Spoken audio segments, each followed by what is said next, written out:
Dog attacks are spreading all over the world, partly because many dog owners do not behave in a responsible way with their dogs and partly because the attacked people don't know what to do in a situation like this to avoid being bitten.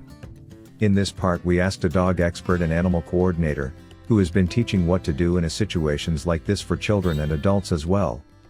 What to do if you are attacked by a dog? How to defend yourself if things go wrong and the dog takes you to the ground? What are the types of stray dogs and which types can be the most dangerous ones?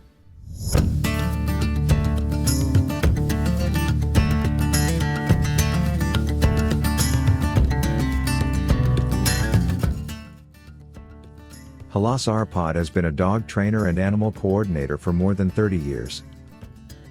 His animals play roles in Hollywood movies. Among others, he helped Anthony Hopkins, Angelina Jolie, Reno and Robert Redford to work together with animals. Mr. Halas, there are more and more dog attacks every day all over the world. What are the basic rules that we have to follow if any dogs attack us? In the past 30 years I examined hundreds of dog attack cases as an expert and taught thousands of people what to do if you get into a situation like this. If I look at the statistics what we have made, surprisingly, the majority of the bite cases happen within families as the result of somebody's bad decision in choosing the appropriate dog breed for themselves, who fits the lifestyle of the given family. In our age, the majority of our dogs are, in quotes, unemployed. The majority of the owners does not even know what to do with the energies of a dog and are not able to set up rules for the dogs and keep them on a daily basis.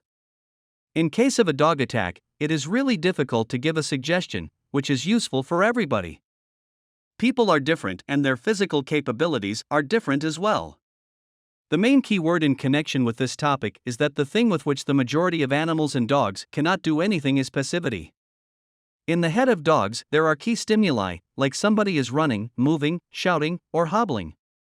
And the dogs react for these stimuli. But if you do nothing, or don't do anything, what a dog should react for this? What we usually teach for the kids that they should become a statue, which does not move, hobble and, what is the most important, does not run away. An average dog can run much faster than any of the humans and can keep its speed for a long time and distance. An average man can run for some 100 yards and much slower than even the weakest dog.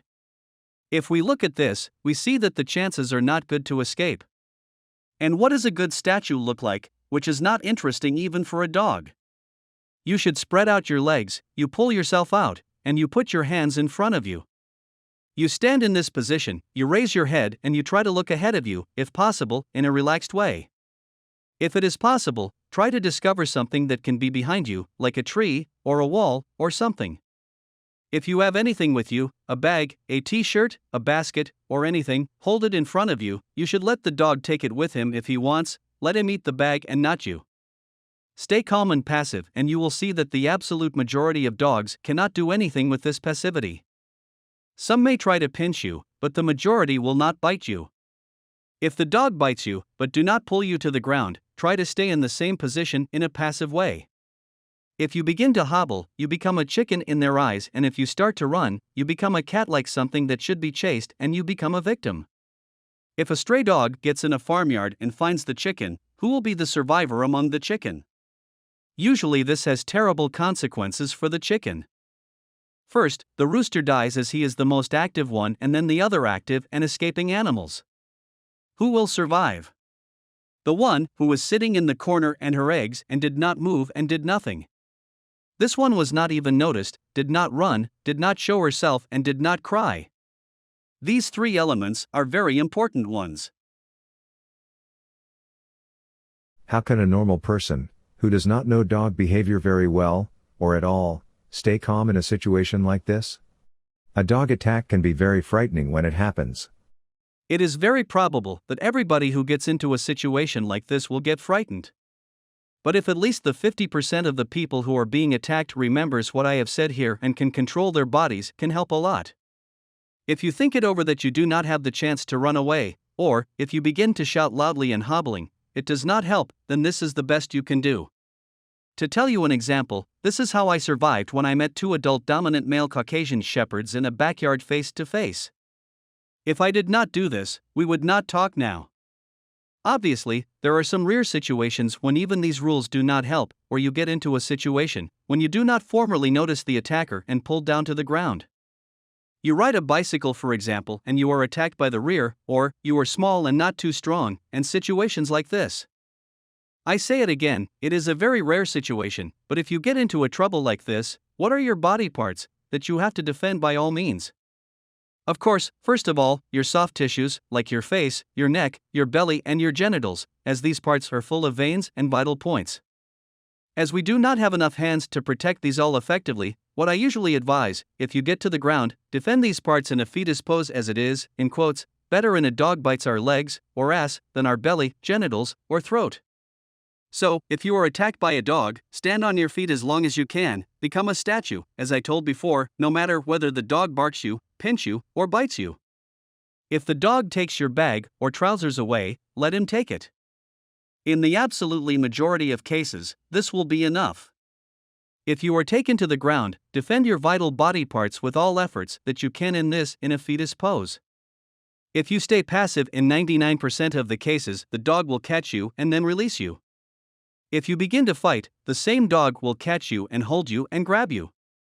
As a dog trainer, I see every day that the absolute majority of dogs, even the protection dogs, like German Shepherds or Rottweilers, forgot how to bite properly, as this is not expected from them in our age. During guard dog trainings, we have to teach them how to do it. It is usually said that dog attacks usually made by stray dogs. What are your experiences in connection with that? According to our experiences, there are three main types of stray dogs. The first group is when a house dog is left alone.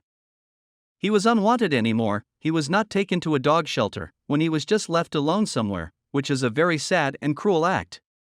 These types of stray dogs are usually not dangerous at all, as they are used to humans, people meant their security, their source of food. Although these dogs are usually frightened, but they want to get back to security and usually not hostile with people.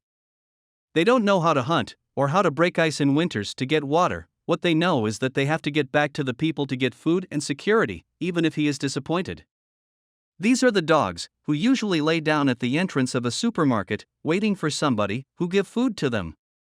The second group is, which is smaller in numbers, the grown-up stray puppies of stray dogs. These dogs have never gotten anything from the humans, only from their mothers, neither food, nor security, or home. Their socialization happened without humans, and they will behave like a deer, or a fox, or a wild animal. If they notice a man, they will run away, this is their code to survive. These dogs are usually not dangerous, as they try to avoid being contacted by humans. They can be dangerous only in one situation, when they are cornered and can't run away, as in a situation like this, they will fight to escape. The third group is those dogs who live with humans and have homes, but sometimes go out, escape temporarily, and then return home. They have too much energies and the owner do not move them, there are holes on the fence, he is bored, and so on. To tell you the truth, this is the really dangerous category of stray dogs, and this is what people usually do not understand. These dogs go out to the neighboring street, they piss on the first tree, which, this way becomes his territory. Next time they piss on something some blocks away, and from this moment on, by their standards, they can say rightfully that "Yo, I should not walk around here." This is the most dangerous category, namely, the dog who goes out and then goes home. They have food, they have a place to sleep, they have a relative security, why should he not say that the street is mine and do not come here? If you cross a territory like this and you see that a gate is open and a dog is sitting in front of the house, this is the situation when you have to take care seriously, not in the case when you see a dog sitting in front of a supermarket.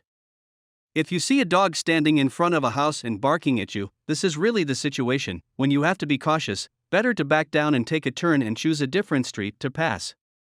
And here I refer to the first part of our talk, who is responsible for the behavior of this dog. Of course, the human owner, who let him go out of the territory and let him extend it to the street.